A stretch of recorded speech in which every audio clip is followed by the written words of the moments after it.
જો ત્રણ વસ્તુ હોય, ગાળવું, ચાળવું અને ભાળવું, આ ત્રણ રીતે વસ્તુની શુદ્ધિ થાય અને ત્રણ રીતે અશુદ્ધિ થાય.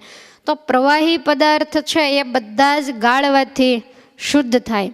એ જ રીતે અનાજ હોય, કઠોળ હોય, હલ્દી મરચું વગેરે મસાલા હોય, અલગ અલગ પ્રકારના બેસન લોટ હોય, તો એ બધા ચાળવાથી શુદ્ધ થાય. એકદમ ઝીણી ચાળણીથી ચાળો પછી એની અંદર બીજા કોઈ બેક્ટેરિયાઓ હોતા નથી. જે જંતુ હોય એ આપણે નરી આંખે જોઈ શકીએ એવા જ હોય.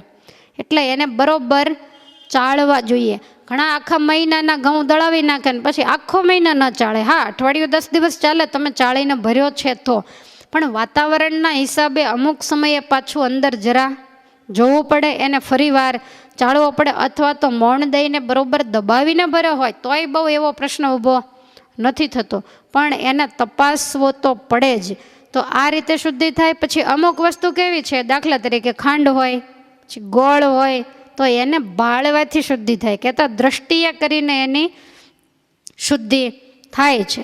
એટલે પરમાત્માને સંભાળીને મહારાજના ઉપયોગમાં આ બધી વસ્તુ આવશે. તમે જુઓ, એવી બધી અમુક વસ્તુઓ છે ને એને તમે ભાવ ભ્રષ્ટ કરો તો એ દૂષિત થાય છે. પણ આપણે જાણીએ છીએ કે ખાંડ હોય તો એની અંદર જે આવતું હોય તે આપણને ખબર નથી, પણ ખાંડ વિના કોઈને ચાલતું નથી.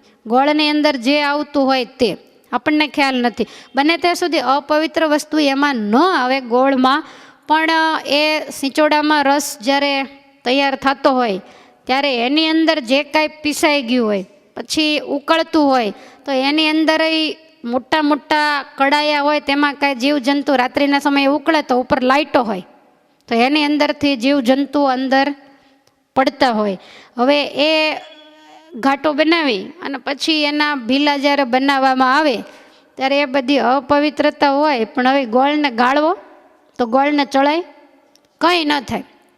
એટલે એને માત્ર સારી દ્રષ્ટિ, એવું બધું વિચાર્યા વગર એને સારી દ્રષ્ટિએ જોઈ લેવો. એટલે ભાળવાથી એ શુદ્ધ થઈ જાય. અને આપણે તો શુદ્ધ થાય જ, કારણ કે પહેલું કોને અર્પણ કરવાનું હોય? મહારાજને. આપણી દ્રષ્ટિએ ન શુદ્ધ થાય તો પરમાત્માની દ્રષ્ટિએ પણ એ શુદ્ધ થઈ જાય.